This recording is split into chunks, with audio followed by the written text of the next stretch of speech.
It happened on the third day after my ship went down in the barren red desert of Verith Prime. I had been walking for hours, my boots sinking into the sand, my throat dry and my mind running in circles about how much longer I could last a sunburn without mercy, and the wind carried the taste of metal and dust. I was thinking about lying down and giving up when I saw a movement on the horizon. At first I thought it was a sandstorm, but the shape grew larger, taller, and more deliberate, until I could make out the figure of a woman. Not just any woman, but a towering beast woman with furred arms, sharp fangs glinting in the light, and eyes like molten gold. She moved with a kind of predatory grace, her tail swaying behind her, and a massive blade strapped across her back. Every instinct told me to run, but my legs did not listen. She stopped a few feet from me, tilting her head like a hunter examining prey. "You look lost, human," she said, her voice low and rough-edged like stone grinding against stone. Before I could answer, she closed the distance, and her clawed fingers hooked into my jacket. "You belong to me now," she declared, as if it were the simplest truth in the universe. I blinked, unsure if I had heard her right. I tried to pull away, but her grip was iron. She leaned closer, and I caught the scent of wild earth and faint smoke on her breath. "My name is Karesh, and I am the most wanted outlaw in the outer belt," she continued. "Without letting go, you cross into my territory. Without tribute, so by the old laws you are mine now." "Old laws?" I asked, my voice cracking in the dry heat. She grinned wide, showing every sharp tooth, and nodded. "Yes, old laws, you are spoils taken by my hand. And that means I decide your fate." She slung me over her shoulder with insulting ease and started walking, as if carrying me was no effort at all. I shouted at her, "Put me down," but the desert swallowed my voice. She moved fast, covering ground like the heat, and sand meant nothing. We passed jagged rock spires and patches of brittle brush until the terrain dipped into a hidden canyon. Her camp was there, nestled between the rocks with a fire pit and a few battered supply crates. There were trophies hanging from spears, trophies I did not want to think too hard about. She dropped me onto a bedroll and crouched over me, studying my face as if I were some curious animal. "I have no use for weak spoils," she said. "You will work, or you will prove yourself worthy to share my tent." I was too tired to argue, so I just stared back. She laughed deep and loud, clearly amused by my defiance.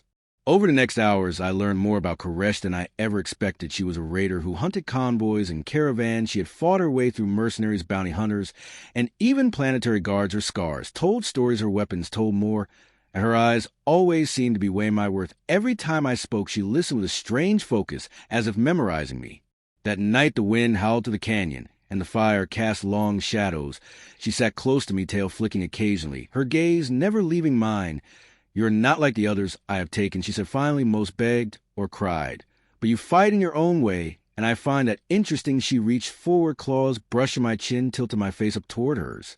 I told her I was just trying to survive. She smirked. "Survival is a beginning, human, not the end." She stood, pulled me to my feet, and pressed something into my hand. It was a knife, small but sharp. "You will guard my camp tonight," she said. "If you fail, I will take your life, and your bones will join my trophies. If you succeed, maybe I will let you stay in my tent." She said it like a challenge, like she expected me to lose. The night was long and the desert cold, but I kept the fire alive and my eyes open when a shadow moved among the rocks. I called out and held the knife steady. Karesh appeared moments later, dragging a wounded scavenger by the arm. She looked at me with approval. "You did not run," she said. "You may yet be worth keeping." Days turned into something stranger than captivity. Karesh taught me to fight, to track in the sand, to tell the difference between a mirage and a true oasis. She spoke of the old laws of her people, laws that said spoils could become equals if they proved their strength. Each lesson was brutal, and she showed no mercy. But when I collapsed from exhaustion, she would carry me back to camp and leave water by my side. One evening, after a skirmish with bounty hunters, we returned to the canyon, both of us blood-stained. Her wounds were deep, but she refused to let me tend to them. Instead, she stepped closer, golden eyes catching the firelight. "I claimed you as spoils," she said, "but now I claim you as mine for more than that. You fought beside me without hesitation, and that is rare." Before I could respond, she leaned down, her forehead resting against mine. It was not gentle, but it was not cruel either. It felt like a declaration, a seal of something ancient and binding. "You are mine, human," she said again, "but you are also my partner now." From that day, the dynamic shifted. I was no longer just something she had taken. I was someone she fought with, someone she trusted. Her outlaw band grew to trust me as well, though they still kept their distance. Karesh, however, stayed close, always close, as if daring anyone to challenge her claim. Months later, we stood at the edge of the canyon, watching the sunrise. She rested her clawed hand on my shoulder, her tail curling lazily behind her. "You could leave now," she said. "No chains hold you here." I thought about the desert, the dangers beyond the canyon of life I had before then.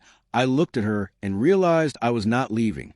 The old laws had made me her spoils, but somewhere along the way we had rewritten those laws for ourselves. Karesh smiled when I said I would stay, and in her smile was a wild, untamed freedom of the desert itself.